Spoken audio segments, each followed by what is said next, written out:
So would you rather that everyone be required to wear identical silver jumpsuits, or any time that two people meet and are wearing identical clothing, they have to fight to the death?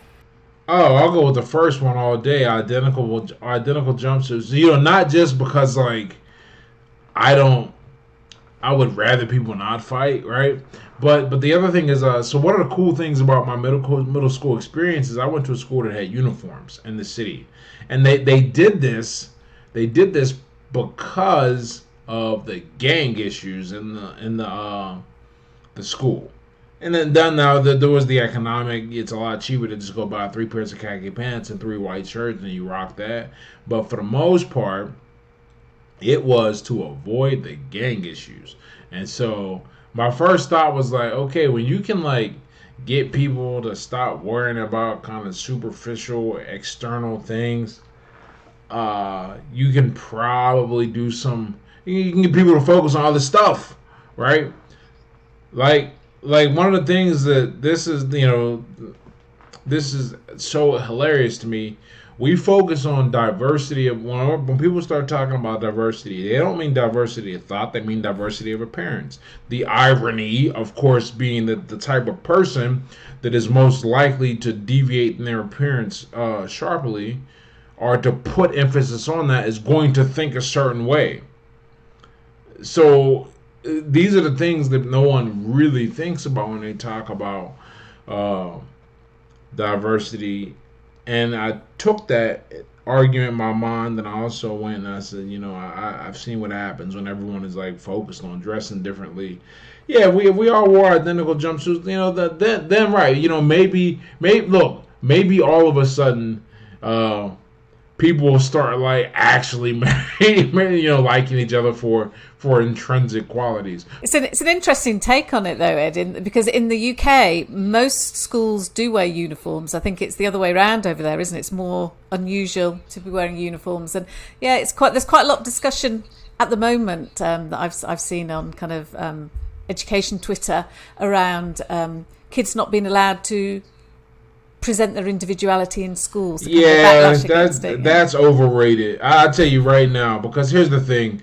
Everyone talks about presenting their individuality, right? That's the one of the primary counter arguments, if not the main one. Presenting your individuality through your dress. That is not how you present your individuality. First of all, that's not that's a way to gain attention. It's a way to demonstrate that you spent money on certain things. It's also a way to highlight who couldn't. It really draws in differences, and we don't focus on positive. It makes us focus on the most negative of differences, right? At the very least, ones that in the second order tend to bring about negative consequences. Getting attention isn't necessarily bad. It's what that attention usually comes with and how it's gained that has the problems. All right. Yeah. Because think about it. The change your clothes and your hair or whatever. It's one of the easiest things you can do. It's literally just take it off and put something else on.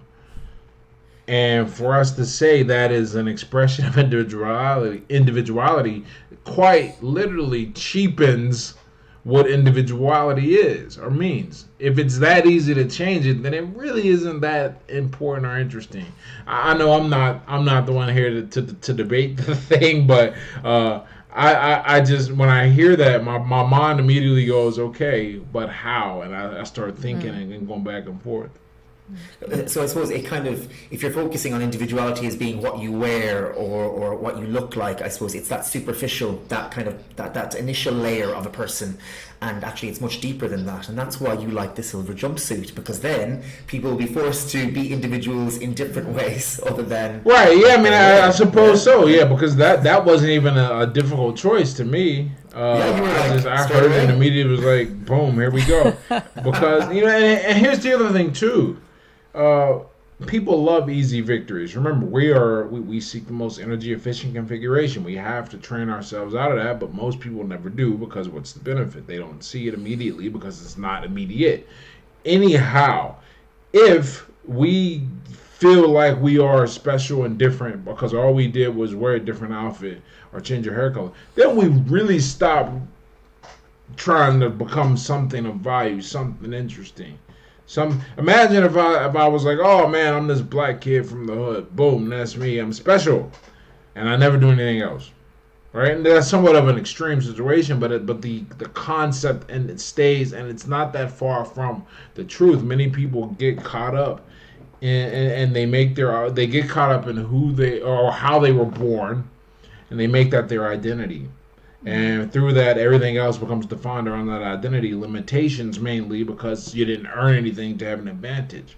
And so I'm very wary of anything that suggests that we are our outward appearances. Now, they certainly can reflect after a certain point. How we groom and present ourselves does reflect what is important to us, but that's more about discipline and more about maintenance of body and things like that.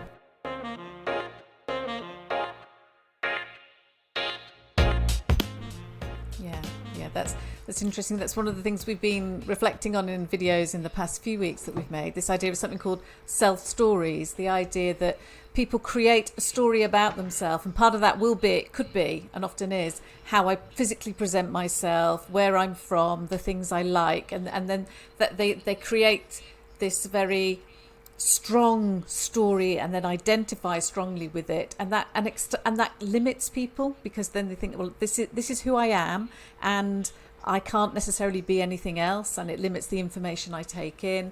Yes, absolutely. It's a very dangerous point for your development when you start to make your identity, when you start to conflate ideas with identity, perspective with identity, etc. Right? If you're not willing to entertain a different way of thinking, a different way of seeing things or processing, because it goes against who you are, then you're going to be at a disadvantage. We're not even talking about the enrichment that you can get out of life. Like, you're going to be set behind, because they're going to be people like me, right, who go, okay, I'm not my ideas. I tell people all the time, kind of loose, strong ideas held loosely, right? Hey,